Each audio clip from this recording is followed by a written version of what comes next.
Haleluya. Shalom semua. Shalom, puji Tuhan. Saya senang berjumpa dengan saudara. Apakah saudara senang berjumpa dengan saya? Saya yakin juga senang. Amin. Ya.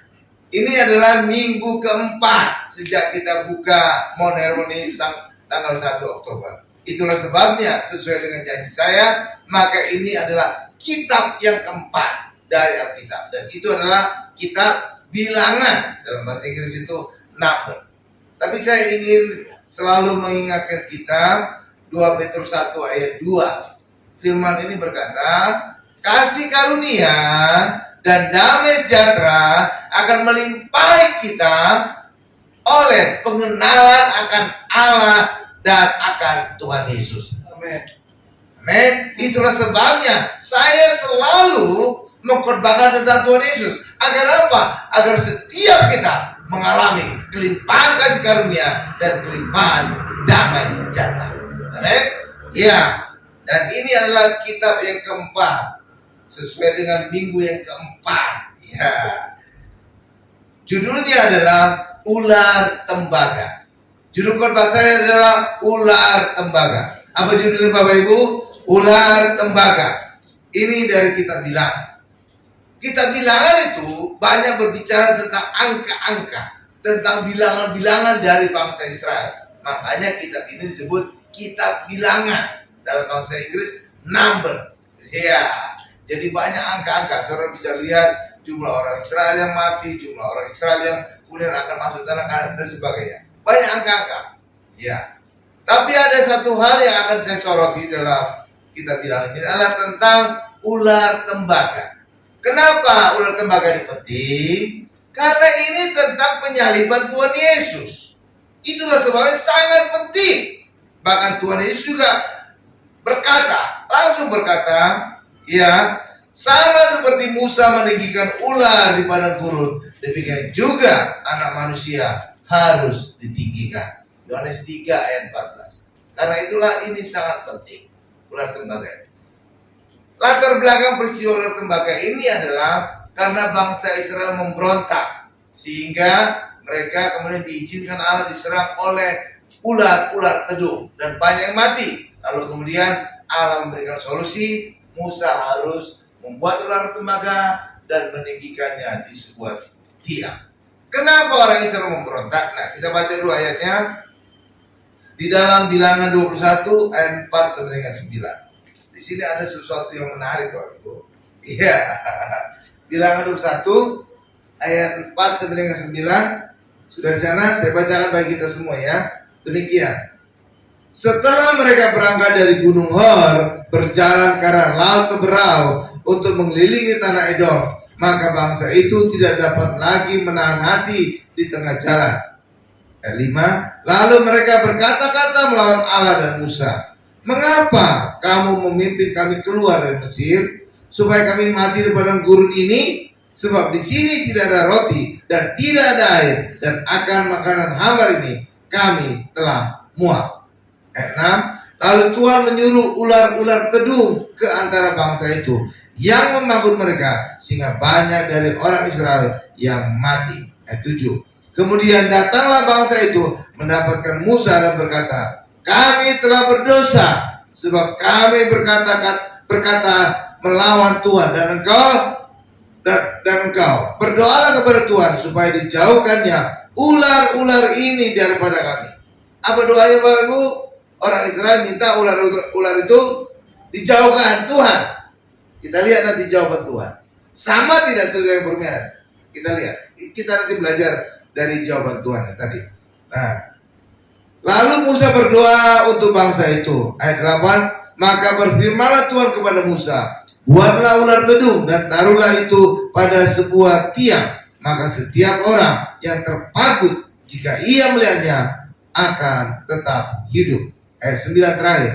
Lalu Musa membuat ular tembaga dan menaruhnya pada sebuah tiang. Maka jika seseorang dipagut ular dan ia memandang kepada ular tembaga itu, tetaplah ia hidup. Ya, sekarang lihat kepada saya akan jelaskan. Tadi dikatakan orang Israel tidak bisa menahan hati mereka. Kenapa? Ada apa sehingga orang Israel tidak bisa menahan hati mereka? Saudara pernah bertanya kan? Kalau saya selalu baca Alkitab itu kritis. Kenapa? Itu. Kenapa bukan gini? Kenapa di sana? Kenapa bukan di sini? Ah, gitu Bapak Ibu ya. Saudara harus kritis baca Alkitab, jangan ditelan bulat-bulat. Harus kunyah juga sedikit. Iya. Kenapa orang Israel itu tidak bisa menahan hati? Karena kutukan Allah atas mereka terjadi. Allah mengutuk mereka. Kamu 40 hari mengintai tanah Kanaan, dan karena kamu takut, karena kamu memberontak, maka 40 tahun engkau akan berjalan di padang gurun, dan semua orang Israel yang lahir di Mesir mati di padang gurun. Dan kutukan ini terjadi pada mereka. Ya Bapak. Dan terakhir tadi di Gunung Hor, siapa yang mati? Harun mati, imam besar mereka. Itulah sebabnya mereka sudah tidak lagi bisa menahan hati. Waduh, kutukan Allah benar-benar terjadi bagi kita. Habis nih kita yang lahir di Mesir. Itu Bapak Ibu. Makanya ada kata mereka tidak bisa menahan hati mereka lagi. Jadi saudara harus melihat latar belakangnya. Oke, jadi latar belakangnya adalah mereka semakin gelisah karena kutukan Allah. Semua orang Israel yang lahir di Mesir mati semua di padang gurun. Dan terakhir, matinya imam besar mereka makin membuat mereka makin gelisah lagi. Itulah sebabnya terjadi pemberontakan. Tetapi justru dengan adanya pemberontakan ini, inilah kematian terakhir orang Israel yang lahir di Mesir. Jadi setelah kejadian ular tembaga ini, maka orang Israel masuk dalam Kanaan. Oke. Jadi orang Israel ini terakhir yang mati itu di padang gurun itu ya ini karena ular tembaga, karena ular tedung. Oke? Iya. Itu. Jadi ini kematian terakhir orang Israel atas kutukan Allah. Semua orang Israel yang lahir di Mesir mati di padang gurun. Dan inilah kematian terakhir orang-orang Israel yang lahir di Mesir. Oke ya, paham ya? Karena setelah ini orang Israel akan masuk tanah Kanaan. Oke ya? Nah, di sini ada beberapa pertanyaan-pertanyaan lagi Bapak Ibu. Bahwa kemudian Allah murka atas pemberontakan orang Israel ini. Lalu Allah apa? Menyuruh ular tedung. Ketika saudara membaca Alkitab, Allah menyuruh sesuatu, saudara jangan melihatnya itu Allah yang aktif ya. Tapi Allah dalam posisi mengizinkan. Nih habis saya contoh ya. Kalimat Allah selalu mengizinkan itu dalam posisi kalimat pasif. Contoh ya. Misalkan ini ada air mineral. Saya berikan kepada ibu gembala. Ini artinya apa? Atau saya berikan kepada Tommy, WL kita. Maka ini adalah kalimat aktif. Saya memberikan air mineral ini kepada Tommy. Ini namanya kalimat aktif.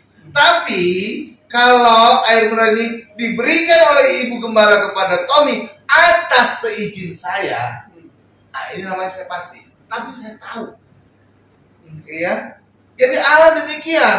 Ketika Allah dikatakan menyuruh ular-ular itu, sebenarnya bukan Allah menyuruh ular itu menyerang orang Israel, enggak. Tapi Allah mengizinkan ular itu menyerang bangsa Israel. Ya, dengan cara apa? Pelindungan mereka, proteksi mereka Allah cabut dari bangsa Israel.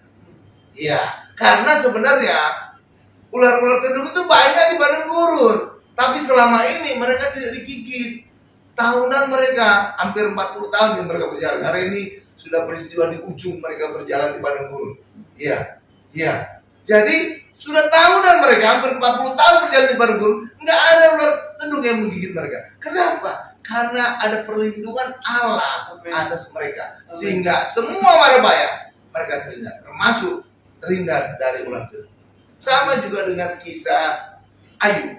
Selama Ayub dilindungi oleh Allah, iblis tidak bisa menyerang Ayub. Tapi ketika Allah mengizinkan iblis menyerang, mengizinkan ya, Allah bukan aktif menyerang Ayub, enggak, mengizinkan iblis menyerang, Allah mencabut pagarnya dari Ayub. Maka iblis menghajar Ayub habis-habisan. Anaknya mati, ternaknya mati semua, bahkan Ayub jadi Korea. Itu. Jadi selama ini Allah melindungi mereka. Pagar Allah melindungi Ayub sehingga iblis tidak bisa menyerang. Ya, demikian juga orang Israel. Selama ini Perlindungan Allah ada pada mereka sehingga mereka berjalan di padang gurun puluhan tahun, tidak ada mara bahaya, tidak ada ular tedung yang menggigit. Kenapa? Perlindungan Allah atas mereka ada. Tapi ketika mereka menolak roti mana, maka mereka juga berkata, roti mana itu roti hamba. Mereka merendahkan roti mana, maka Allah mencabut perlindungannya atas mereka. Habislah mereka dihajar pulang dari. Amin, Bapak Ibu. Paham ya? Jadi ceritanya gitu secara utuhnya. Oke ya. Tapi saudara juga harus lebih kritis lagi. Saudara pernah bertanya, kenapa ular tedung yang menyerang? Kenapa tidak singa padang gurun? Karena di padang gurun juga ada singa. Di padang gurun juga ada kalajengking. Banyak hewan berbisa lain. Kenapa ular tedung? Oke, harus kritis loh. Sebagai orang Kristen, kenapa ular tedung? Saudara tahu kenapa ular tedung? Karena ular ini adalah gambaran setan. Iya, sehingga ketika orang menolak Allah, menolak perlindungan Allah, maka setan bisa menyerang. Dan itulah digambarkan oleh ular tedung. Paham Bapak Ibu? Oke? Iya. Karena itulah bagi kita hari ini, saudara harus tetap di dalam Yesus. Iya, harus tetap. Karena saudara sadar atau tidak, perlindungan Tuhanlah yang memagari kita selama ini, sehingga hari ini kita tetap sehat, kita tetap selamat. Karena kita tidak tahu bahaya datang kapan saja, di mana saja itu bisa datang. Iya, bahkan lagi tidur aja kita bisa mengalami bahaya. Tiba-tiba runtuh rumah kita, bisa kan? Bisa. Saudara naik mobil tenang-tenang, saudara nggak melanggar lalu lintas, tiba-tiba ada orang yang mabok atau orang yang ngantuk nabrak saudara, bisa aja kan? Kita nggak bisa nebak dari mana datangnya mara bahaya. Oke, makanya ketika saudara hari ini masih tetap sehat, masih tetap selamat, itu semua perlindungan Tuhan.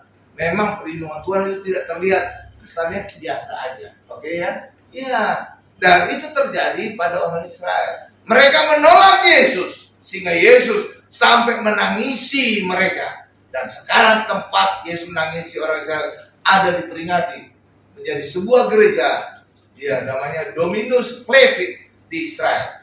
Biasanya ketika orang ke Israel pasti diajak ke gereja ini, karena di situ pemandangannya jelas ke kota Yerusalem. Oke, disitulah Tuhan Yesus menangisi orang Israel atas penolakan mereka atas Yesus. Dan akibat penolakan mereka terhadap Yesus, maka mereka selama berabad-abad dan mungkin juga salah satu bangsa yang paling menderita di dunia, karena mereka mengalami penolakan di seluruh dunia.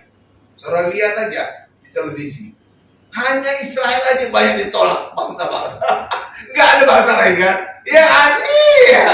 Israel aja kayaknya kayak musuh bersama gitu. Iya kan? Iya. Saudara pernah bertanya, kenapa sih orang-orang pada benci ke saudara harus kritis gitu Bapak Ibu? Iya, karena latar belakangnya setan yang menyerang. Kenapa setan bisa menyerang? Karena ada dua bangsa, ada dua golongan sebenarnya yang sangat dibenci oleh setan. Pertama adalah bangsa Israel. Kenapa? Karena bangsa Israel lah, dari bangsa Israel lah juru selamat lahir. Itu satu. Makanya setan itu sangat benci. Yang kedua sebenarnya orang Kristen sangat dibenci oleh setan. Kenapa orang Kristen sangat dibenci? Karena orang Kristen lah yang mendapatkan amanat agung untuk memberitakan kabar baik tentang juru selamat Tuhan Yesus. Itu sebabnya setan sangat benci. Tapi kenapa orang Kristen tidak semenderita orang Israel? Karena orang Israel tidak ada perlindungan Tuhan. Karena mereka menolak perlindungan Tuhan. Itulah sebabnya iblis bisa bebas menyerang mereka. Sehingga apa? Zaman perang tahun 1945, orang Israel dibunuh oleh Nazi. Sampai 6 juta orang di kamar gas. Hanya inilah satu-satunya bangsa yang paling menderita di dunia. Dan Holocaust. Dan sekarang ada diperingati di Israel. Ada sebuah tempat namanya Yad Vashem. Disitulah diperingati matinya 6 juta orang Israel. Tidak. Dan orang Kristen bebas dari segala penderitaan seperti yang dialami oleh orang Israel Karena hari ini kita ada di dalam Yesus, maka Yesus menjadi perlindungan kita. Yesus memagari kita sehingga kita tidak mengalami penderitaan seperti orang Israel. Amin. Berikan dulu kemuliaan luar biasa bagi Tuhan Yesus. Iya ya, saudara ngerti ya sekarang ya. Iya. Iya. Sekarang kita masuk bagian berikutnya. Orang Israel kemudian bertobat dan selamat. Coba kita baca Bilangan 1 ayat 7-9. Oh tadi saya harusnya tadi baca sampai ayat 6 ya. Ternyata saya udah baca sampai ayat 9. Ya udahlah, kita baca lagi lah. Ya, ayat 7-9. Tadi harusnya saya coba baca Bilangan 1 ayat 6 aja. Kebablasan. Enakan baca ayat. Ya. Ya. Saya bacakan dulu lagi ya. Bilangan 1 ayat 7-9 demikian.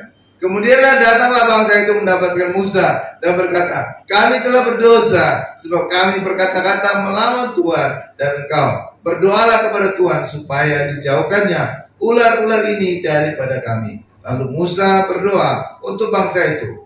Ayat 8, maka berfirmanlah Tuhan kepada Musa, buatlah ular tedung dan taruhlah itu pada sebuah tiang. Maka setiap orang yang terpabut, jika ia melihatnya akan tetap hidup. Ayat 9, lalu Musa membuat ular tembaga. Ayat 9-nya tolong dinaikin. Lalu Musa membuat ular tembaga dan menaruhnya pada sebuah tiang. Maka jika seseorang dipagut ular dan ia memandang kepada ular tembaga itu, tetaplah ia hidup. Coba baca lagi kembali ke ayat 6. Saya akan tunjukkan sesuatu yang luar biasa. Ayat 7. Kemudian datanglah bangsa itu mendapatkan Musa dan berkata, kami telah berdosa sebab kami berkata-kata melawan Tuhan dan engkau. Berdoalah kepada Tuhan supaya dijauhkan ular-ular ini daripada kami. Jawaban Tuhan apa dari doa mereka? Dijauhkan ular-ularnya? Tidak. Iya, Tuhan tidak menjawab doa mereka dengan menjauhkan ular itu, tapi justru Allah menyuruh Musa untuk membuat ular tembaga dan meninggikannya, sehingga setiap orang yang digigit ular melihat kepada ular tembaga itu, mereka akan hidup dan selamat. Jadi Tuhan tidak menghilangkan masalah, tapi Tuhan memberikan solusi yang membuat orang Israel menjadi kebal terhadap ular. Jadi orang Israel dinaikkan tingkatnya, bukan tetap sama seperti saudara. Ketika saudara penerapan ini ya, ketika saudara menghadapi masalah, saudara jangan berdoa untuk Tuhan menghilangkan masalah saudara. Jangan. Tapi saudara harus berdoa, Tuhan berikan aku ekstra kekuatan, berikan aku ekstra hikmat, sehingga masalah yang aku hadapi, aku bisa menang. Saudara harus berdoa demikian. Jangan berdoa minta masalah dihilangkan, tapi minta kepada Tuhan untuk memberikan ekstra kekuatan, ekstra hikmat. Supaya apa? Supaya setiap kali ada masalah, kita naik tingkat. Naik tingkat. Tapi kalau saudara minta dihilangkan masalah, saudara tetap posisi kekuatan saudara. Saudara tetap hikmat saudara. Nggak pernah naik-naik. Sama seperti saudara ketika ujian. Saudara harus minta, Tuhan tambahkan aku hikmat sehingga aku bisa lulus ujian. Maka ketika saudara lulus, maka saudara menangani masalah, saudara akan tambah hikmat. Tapi kalau saudara bilang, hilangkan ujian itu, buat gurunya sakit. Bilang demikian ya, maka saudara tidak akan pernah naik kelas. Karena saudara tidak ditambahkan hikmat oleh Tuhan. Iya kan? Iya. Jadi ketika saudara menghadapi masalah, doa kepada Tuhan, tambahkan hikmat, tambahkan kekuatan, sehingga aku bisa menang atas masalah. Maka setiap kali saudara menghadapi masalah, selalu naik kelas. Karena apa? Selalu ditambahkan Tuhan hikmat dan kekuatan. Itu makanya ketika Tuhan mengatasi masalah ular tedung, Tuhan tidak menghilangkan ularnya, tapi Tuhan membuat ular tembaga. Dan setiap orang yang begitulah melihat kepada ular tembaga, maka mereka orang Israel naik kelas sehingga mereka kebal terhadap ular. Oke, Bapak Ibu ya. Iya, kalau ular yang dihilangkan oleh Tuhan, kapan lagi ada ular mereka bisa mati. Tapi kalau seandainya ular tembaga tadi ditinggikan oleh Musa, kapan aja ular tedung mereka nggak akan mati lagi, udah kebal. Kan? Lihat itu, ya kan? Jadi jawaban Tuhan luar biasa, bukan menghilangkan masalah, tapi menambahkan kekuatan kepada orang Israel. Oke ya, hal yang sama juga bagi kita. Ketika kita menghadapi masalah, jangan minta masalah yang dihilangkan, tapi mintalah, berdoalah agar saudara ditambahkan hikmat, ditambahkan kekuatan untuk menang atas masalah saudara. Amin. Oke, gitu ya. Tuh, jadi luar biasa Tuhan kan? Iya, jadi Tuhan bukan menghilangkan ular, tapi membuat bangsa Israel kembali ular itu. Kita tadi kembali kepada ayat 9 tadi. Coba kembali ke Bilangan 21 ayat 9. Tadi Allah meminta Musa membuat ular tembaga. Ya kan? Coba Bilangan 21 ayat 9 tadi. Bilangan. Lalu Musa membuat ular tembaga. Ya, coba. Ya, ini saya bacakan. Lalu Musa membuat ular tembaga dan menaruhnya pada sebuah tiang. Maka jika seseorang dipagut ular dan ia memandang, kata-kata ikutin saya, memandang, iya, oke. Kepada ular tembaga itu tetaplah ia hidup. Saudara pernah bertanya-tanya dalam hati, ya maaf ya, saya kembali sekali lagi selalu saya kritis. Kenapa yang dibuat Musa yang disuruh Tuhan adalah ular tembaga? Kenapa tidak ular hidup? Ular yang ular beneran. Karena pada saat itu lebih banyak ular kan? Saat itu ketok aja satu, itu hanya 3 cepet, itu detik juga jadi, bener kan? Kenapa buat ular tembaga? Ular tembaga itu susah buatnya.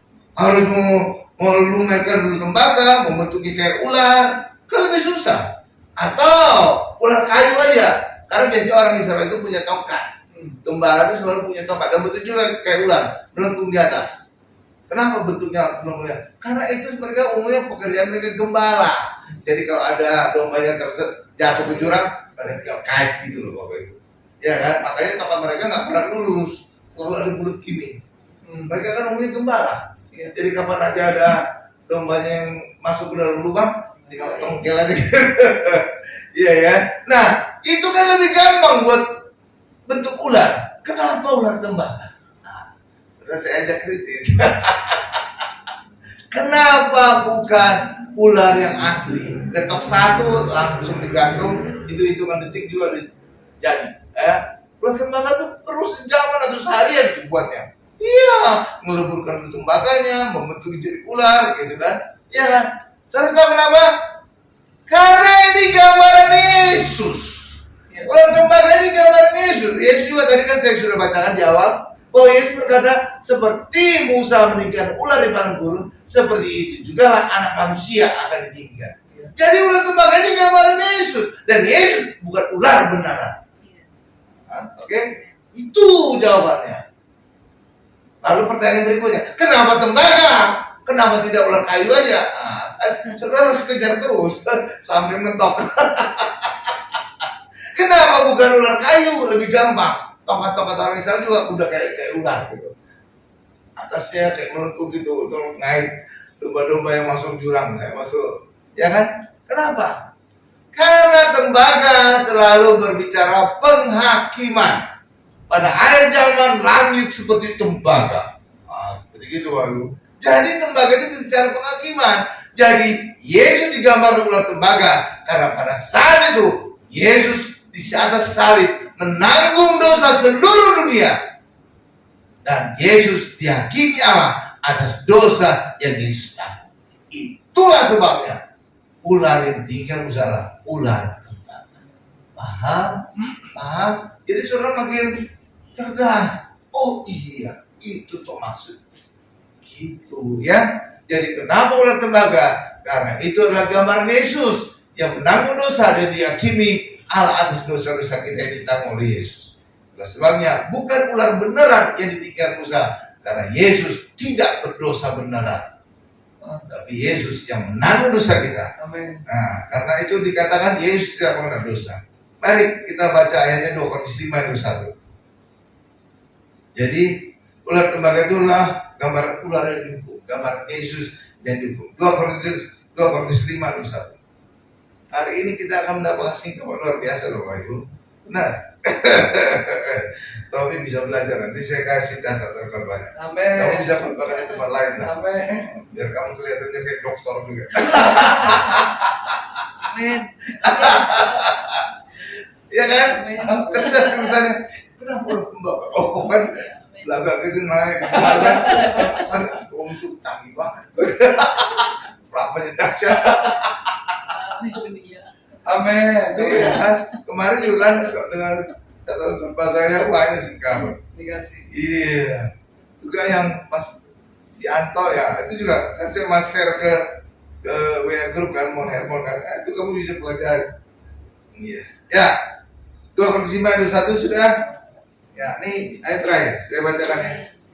Dia ini siapa? Yesus. Yesus yang tidak mengenal dosa. Jadi Yesus tidak berdosa, tidak mengenal dosa dan tidak akan berdosa. Nah, Yesus yang tidak mengenal dosa telah dibuatnya menjadi dosa karena kita, supaya dalam Dia, dalam Yesus, kita dibenarkan oleh Allah. Amin. Jadi hari ini orang Kristen kita benar di hadapan Allah, bukan karena perbuatan kita, bukan, tapi karena kita ada di dalam Yesus. Karena Yesus benar di hadapan Allah, maka kita juga benar di hadapan Allah. Amin. Jadi kebenaran kita bukan karena kita perbuatan kita, bukan, tapi karena kita dalam Yesus. Amin. Yang orang benar, maka kita juga menjadi benar. Amin. Yes. Oke? Jadi seorang orang Kristen jangan sok-sokan ngadakan kita benar karena perbuatan kita. Jangan. Ya, kalau saudara ngadakan perbuatan, pamerkan perbuatan, tetangga sebelah lebih layak masuk surga dibanding saudara. Benar saya bilang. Tetangga sebelah lebih layak. Kenapa? Ibadah saja mereka sehari 5 kali. Mereka cuma kita sekarang seminggu. Coba kalau mereka seminggu 7 kali 5, 35 kali. Makanya jangan sok-sokan. Orang Kristen ada perbuatan, tetangga sebelah lebih layak masuk surga dibanding saudara. Benar. Pakaian juga sama. Mereka tertutup dari atas ke bawah. Cuma kelihatan matanya, belum mata. Kita, you can see everything. Iya kan? Makanya jangan sok-sokan. Aku layak pada perbuatan. Tetangga sebelah lebih layak masuk surga dengan saudara. Makanya jangan sok. Oke? Iya. Bahkan Tuhan Yesus juga pernah berkata, jika ibadahmu tidak lebih dari ahli Taurat dan Farisi, engkau tidak layak masuk surga. Ada ya? Benar. Makanya yang sok-sokan. Orang Farisi lebih layak masuk surga dengan saudara. Ahli Taurat lebih layak. Tapi kita hari ini layak masuk surga karena kita ada di dalam Yesus, Anak yang dikasih dan benar di hadapan Allah. Berikan kemuliaan luar biasa bagi Tuhan Yesus. Amin. Iya. Oke ya. Tadi dikatakan coba ya. Jadi pada ayat tadi dikatakan bahwa jika kita melihat ular tembaga, coba kembali lagi kepada Bilangan 1 ayat 9 tadi. Ya, Bilangan 1 ayat 9. Ya. Maka Musa membuat ular tembaga dan menaruhnya pada sebuah tiang. Maka jika seseorang dipakut ular dan ia memandang kepada ular tembaga itu, tetaplah dia hidup. Dan ini tadi saya katakan gambaran Yesus. Kapan saja saudara diserang ular, diserang iblis, lihat kepada Yesus. Amin. Itu solusinya. Amin. Itu sudah digambarkan oleh ular tembaga. Barang siapa yang melihat, jika seorang dipakut ular dan ia memandang kepada ular tembaga itu, tetaplah dia hidup. Hal yang sama kita bisa katakan. Barang siapa diserang ular, barang siapa diserang iblis, lihat karya salib Yesus. Maka engkau akan hidup, engkau akan selamat. Oke? Karena ular tembaga itu gambaran Yesus. Dari sini kita juga belajar, saudara jangan lihat diri saudara lagi kalau ingin selamat. Saudara jangan lihat diri saudara lagi, jangan lihat perbuatan saudara lagi untuk benar dan benar, tapi lihat Yesus. Amin. Saudara akan dibenarkan oleh Allah. Amin. Oke, Bapak Ibu ya. Amin. Iya. Coba kita lihat lagi Matius 16 ayat 24. Ini ada banyak rahasia. Iya, karena banyak sekali pendeta salah tafsir ayat ini. Iya. Hari ini saudara dapatkan hikmat. Matius 16 ayat 24. Oh, ini juga bisa berbahaya. Wih, mantap banget tuh. Singkapannya luar biasa. Urapannya. Haleluya. Ya, Matius 16 ayat 24 sudah. Ya. Lalu Yesus berkata kepada murid-muridnya, setiap orang yang mau mengikut aku, ia harus menyangkal dirinya, Kata menyangkal, katakan menyangkal. Menyangkal. Ya, memikul salibnya dan mengikut aku. Ya, saudara, orang Kristen artinya apa? Arti Kristen apa? Pengikut Kristus. Artinya apa? Ayat ini untuk kita. Saudara lihat? Ya kan? Ya kan tadi kan apa? Coba. Jadi orang Kristen artinya apa?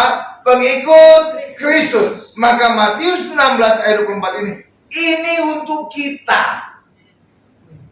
Ya, barang siapa akan mengikut aku, ya kan? Kita kan orang Kristen, pengikut Yesus. Maka ayat ini berlaku bagi kita. Oke? Dia harus menyangkal dirinya. Nah, menyangkal diri itu apa? Banyak sekali pendeta menafsirkan. Oh, menyangkal diri adalah menangkal kedagingan. Oh, menyangkal diri adalah menangkal dunia. Enggak sesulit itu. Orang jadi abstrak. Menyangkal kedagingan, aku di daging. Menyangkal dunia, aku di dunia. Menyangkal diri artinya saudara bukan lagi ngomong diri saudara, tapi saudara hari ini ngomong Yesus. Ini saya kasih contoh sederhana. Misalkan di sini tiba-tiba ada tergenang tumpah air, ya. Misalkan Pak Tommy ada lagi berdiri di situ. Lalu ada orang bilang, kamu yang numpah air. Lalu Pak Tommy jawabnya, oh bukan saya. Tadi ada orang yang angkat ember air tumpah. Nah itu namanya menyangkal diri. Bukan saya, orang lain. Itu menyangkal diri, nggak perlu dipersulit-sulit. Jadi menyangkal diri artinya saudara bukan lagi ngomong diri saudara, tapi hari ini kita ngomong Yesus. Oke? Itu artinya menyangkal diri.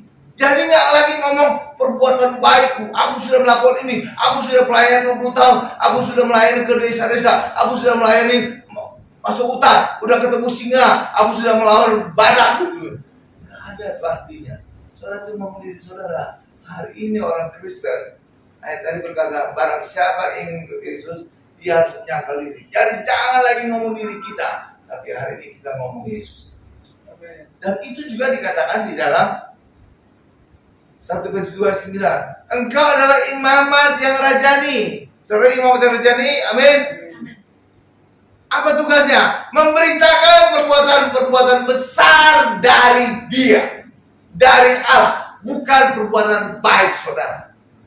Lihat tuh. Sadar kita ini imamat yang rajani. Tugas kita memberitakan perbuatan-perbuatan besar dari Allah. Saudara lihat. Petrus 2:9 itu kan memberitakan perbuatan besar kan, tapi nggak tahu sekarang banyak pendeta memberitakan perbuatan besar tentang manusia. Manusia harus tahan batin, manusia harus berdoa seperti gini supaya dijawab Tuhan, manusia harus berbuat baik demikian. Khotbahnya tentang manusia. Harusnya kita khotbah Yesus, karena kita imam terjadi memberitakan perbuatan besar dari Allah. Bukan tentang manusia lagi, bukan. Dan pada saat juga terjadi Pentakosta, turunnya Roh Kudus, itu juga mereka berbicara dalam bahasa roh tentang apa? Perbuatan besar dari Allah. Coba Kisah Rasul 2 ayat 11. Iya. Jadi orang Kristen tidak lagi ngomong tentang manusia, pendeta tidak lagi ngomong tentang manusia. Iya. Harus ngomong tentang Yesus. Ngomong tentang perbuatan besar Allah. Ya, Pak Tommy juga kalau khotbah harus tentang Allah aja. Jangan tentang manusia. Etika harus berlebihan. Orang Kristen harus etikanya di Tuhan Yesus. Iya. Saudara tahu ya, bonus ketika kita memberitakan tentang Yesus, maka pelayanan kita pelayanan penuh dengan mujizat. Karena Allah, Yesus akan memeteraikan pelayanan kita dengan tanda dan mujizat. Benar. Dan itu saya alami ketika di Bekasi ini. Saya hanya mengkhotbahkan tentang Yesus. Ratusan orang sakit kanker sembuh saya doakan. Ibu hamil juga, ratusan ibu hamil saya doakan bisa punya anak. Bukan karena saya hebat, bukan. Tapi karena saya meninggikan nama Yesus, mengkhotbahkan selalu Yesus. Maka Yesus memeteraikan pelayanan saya dengan tanda dan mujizat. Sama seperti saudara juga. Kalau nama saudara dipuji-puji, senang enggak? Senang. Apalagi Allah dipuji-puji, pasti senang. Iya, makanya khotbah itu harus tentang Allah, tentang Yesus, bukan tentang manusia. Saudara lihat aja lah. Saya ajak saudara membuktikan ya. Ini saudara bisa buktikan di YouTube atau dimanapun. Iya, saudara buktikan di gereja saudara ini boleh. Setiap pendeta yang khotbah tentang etika, tentang manusia, perhatikan pelayanannya. Pasti jarang ada mujizat. Saya pastikan. Ya, benar. Benar. Kenapa? Karena Allah nggak dimuliakan. Makanya Allah nggak akan mematahkan khotbahnya, pelayanannya. Karena itu kalau ingin pelayan kita penuh dengan mujizat, khotbahkan Yesus, tinggikan Yesus, beritakan perbuatan-perbuatan besar dari Allah. Amin. Iya. Haleluya. Iya. Itu satu tadi tentang menyangkal diri. Jadi orang Kristen jangan lagi bicara tentang dirinya, tapi harus bicara tentang Yesus. Yang kedua tadi saya minta memikul salibnya. Coba tadi Matius 16 ayat 24.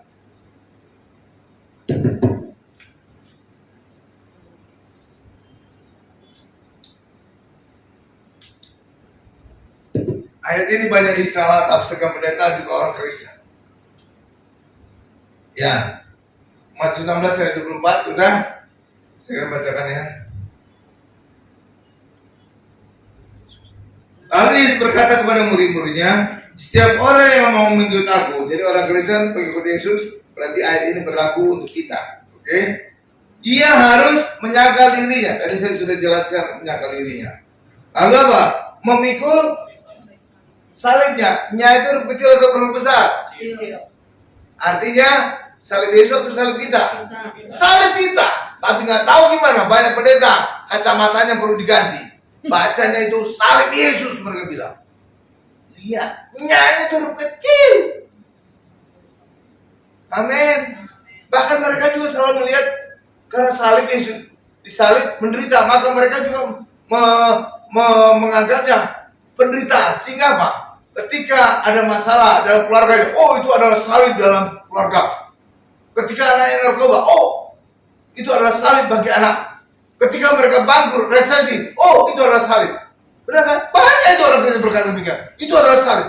Padahal salib kita bukan salib penderitaan, bukan lagi salib kematian. Itu sudah ditanggung oleh Yesus.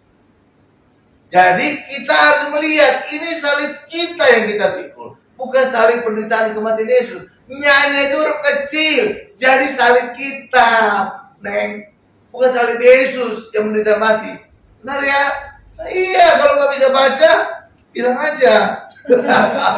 Haleluya. Nah, lalu salib kita salib kayak gimana, Pak? Salib kita adalah salib yang enak dan ringan. Amin. Yesus berkata, marilah kepadaku yang letih lesu dan beban berat. Aku akan memberikan kelegaan kepadamu. Pikulah kuk yang kuberikan. Iya, yang ringan, yang enak, dan bebanku pun ringan. Amin. Amin. Jadi bukan penderitaan. Jadi nggak cocok kalau kita mengatakan penderitaan kita itu adalah salib. Enggak, salib kita adalah enak dan bebannya pun ringan. Apa maksudnya? Berapa ini? Misalkan Pak Tommy kemarin anaknya sakit. Itu berarti Pak Tommy ada beban, benar ya? Atau yang membuat dia letih secara kejiwaan. Maka dia bawa kepada Yesus. Yesus memberikan kelegaan. Apa kelegaan yang diberikan Yesus? Anaknya disembuhkan. Amin. Beban saudara mungkin beda-beda. Mungkin masalah ekonomi. Ya, itu beban saudara yang membuat saudara letih. Datang kepada Yesus, maka Yesus akan memberikan kelegaan. Apa kelegaan yang diberikan Yesus? Engkau diberkati. Karena beban saudara kan masalah ekonomi. Benar? Mungkin beban saudara yang lain, masalah jodoh, masalah anak, segala macam. Datang kepada Yesus, maka Yesus memberikan kelegaan. Artinya apa? Dijawab masalah saudara. Oke?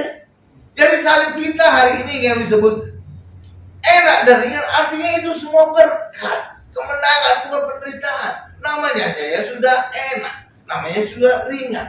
Jadi ketika kita mengalami beban, letih, akibat masalah-masalah kita, datang kepada Yesus, maka Yesus akan memberikan kelegaan. Maka hasilnya apa? Kita menjadi enak, kita menjadi lega, beban kita ringan. Jadi Pak Tommy, anaknya kemarin sakit, datang kepada Yesus, maka Tuhan memberikan kelegaan, anaknya disembuhkan. Oke, ya itu. Jadi salib yang kita pikul itu ada salib yang enak dan ringan. Jadi jangan lagi seorang ngomong penderitaan. Karena Yesus yang berkata, marilah kepadaku yang letih lesu dan bawa berat. Aku akan memberikan kelegaan kepadamu. Dan kuk yang kupasang adalah enak dan bebannya pun ringan. Jadi kalau enak dan ringan artinya apa? Saudara diberkati, saudara disembuhkan, saudara dilepaskan, saudara dapat jodoh, saudara dapat anak, dan banyak kebutuhan kita dijawab Tuhan. Itu memberikan kelegaan. Oke? Jadi ngomong salib itu jangan ngomong penderitaan. Tuhan Yesus. Haleluya. Orang nggak bisa baca. Oke? Selalu dikaitkan dengan salib Yesus yang menderita dan mati. Keluarganya lagi cocok, oh adalah salib bagi keluarga. Anak narkoba, oh itu adalah salib bagi anak. Ya kan? Sering sudah dengar kan? Iya, padahal apa? Salib kita sekarang adalah enak dan bebannya ringan. Artinya apa? Semua masalah kita yang membuat kita letih, lesu, dan beban berat, semuanya diangkat oleh Yesus. Sehingga hari ini kita bisa hidup enak dan beban kita juga menjadi ringan. Amin. Berikan kemuliaan luar biasa bagi Tuhan. Iya itu, makanya jangan salah mengartikan salib. Amin. Amin. Saudara udah kasih kawan banyak. Amin. Iya. Kita tutup pertemuan kita dengan kesimpulan. Setan selalu ingin menyerang orang Kristen. Kenapa? Karena percaya Yesus dan memberitakan Yesus ke seluruh dunia. Tetapi selama orang Kristen tetap melihat kepada Tuhan Yesus dan karya salibnya, kita pasti selamat dan hidup. Amin. Berikan kemuliaan luar biasa bagi Tuhan Yesus. Kita tundukkan kepala kita.